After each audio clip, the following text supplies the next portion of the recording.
дар қисми ҳарбии 45989 кумитаи ҳолатҳои фавқулода ва мудофиаи гражданӣ назди ҳукумати ҷумҳурии Тоҷикистон маросими тантанавии савгандёдкунии навазкарони даъвати нав баргузор гардид.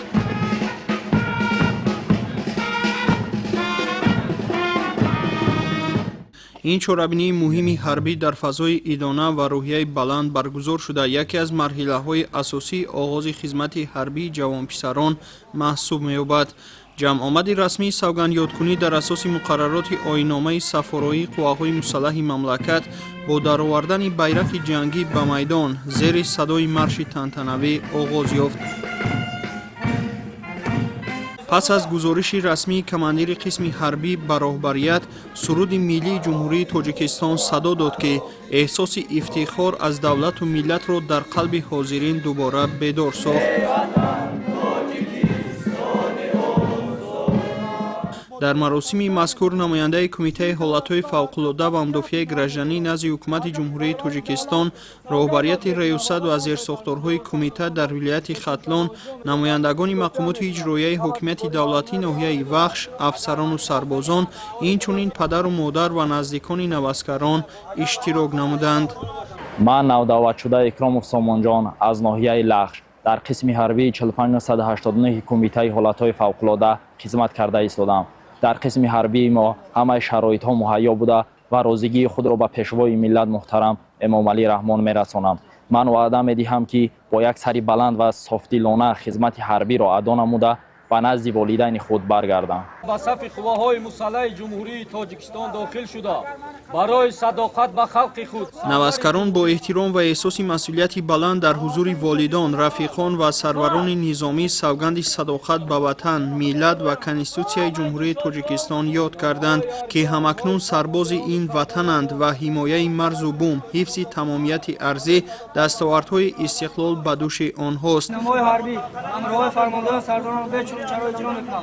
ҳар аскар савганд ёд намуда қабул дод ки сарбози содиқу бо шарафи ватан боқӣ монда на танҳо давоми хизмат, балки тамоми умр баҳри таъмини суботу амнияти мамлакат хизмат мекунад. ман сержанти хурд Саиду Музаффар тӯли як сол мешавад ки дар қисми ҳарбии 4580 кумитаи ҳолатҳои фавқулодаи назди ҳукумати ҷумҳурии Тоҷикистон хизмати худро давом дода истодам. ман аз хурдӣ орзу доштам ки то ки дар сафи қувваҳои мусаллаҳи ҷумҳурии Тоҷикистон дохил шуда хизмати модар ватанро адо кунам. хушбахтона ирӯз орзуи ман амалӣ гашт. ирӯз дар қисми ҳарбии 4580 кумитаи ҳолатҳои фавқулода хизмат карда истодам ва ба ҷавонони дигар орзу мекунам, яъне пешниҳод дорам, гуфтаниҳо дорам ки то ки дигарҳо ҳам биёянд мисли мо хизмати ватан модарро адо кунам.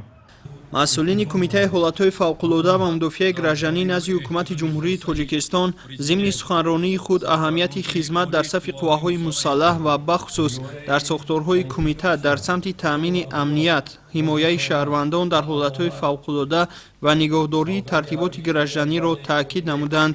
таъкид шуд ки ҳар як ҷавон бояд ба хизмат ҳамчун қарзи муқаддаси шаҳрвандӣ ва мактаби мардонагӣ муносибат кунад, зеро маҳз бо шарофати садоқату ҷасорати касбӣ, фидокориву ҷонисорӣ ва хизматҳои шабонарӯзии хизматчиёни ҳарбӣ дар сарзамини мо сулҳу субот пойдор ва зиндагии осоишта идома дорад.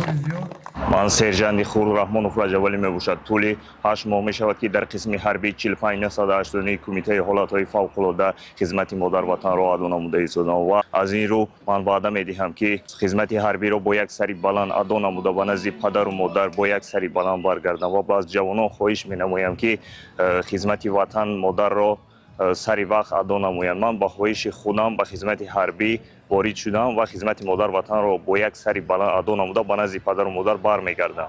дигар иштирокдорон дар баромади хеш навдаватшудагонро ба маъракаи савгандёдкунӣ таҳният гуфта қайд доштанд ки дар марҳилаи нави рушди ҷомеа яке аз масъалаҳои муҳиму умдаи рӯз ин тақвият бахшидани ҳифзи истиқлолияти давлатӣ, пойдор нигоҳ доштани ваҳдати миллӣ ва таъмини сулҳу субот дар кишвар аст ва ин амалҳои созанда рисолати аввалиндараҷаи ҳар як сокини сарбаланду садоқатпешаи Тоҷикистони азиз, махсусан афсарону сарбозон мебошад. سربازی باشد را با انتظام دلیر و هوشیار باشم وطن را همچون مادر عزیز می‌دارم محافظت میکنم و نجات میدهم قسم پس از انجام مراسم رسمی والدین سربازان از شرایط بودوباش، جای خواب، آشخانه و دیگر انشاءات قسم حربی از نزدیک دیده نمودند. آنها از ترتیب و شرایط خوب معاصر خدمتی فرزندانشان اظهار قناعتمندی کردند. خولوف کابیجان ساکنی شهر دوشنبه ناحیه سینو فرزندانمون به خواهش خودش آوردیم رحمت و پیشبوی ملت جای هم شرایط مهیا کردگی جوش تنج دن از حال شیوش با خبر شدیم جوش سوز آن سلامتش هم نهست رحمت و پیشبوی ملت.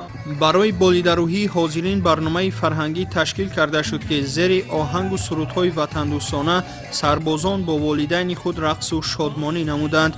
در انتها برای نوزگران دسترخوان عیدانه آراسته شد که رمز قدرشناسی از انتخاب شجاعتمندانه آنها برای خدمت به وطن بود. جمعه خان باباخانزاده، فروخ سفرزاده، نموزعلی ارگش برای برنامه اطلاعاتی اخبار.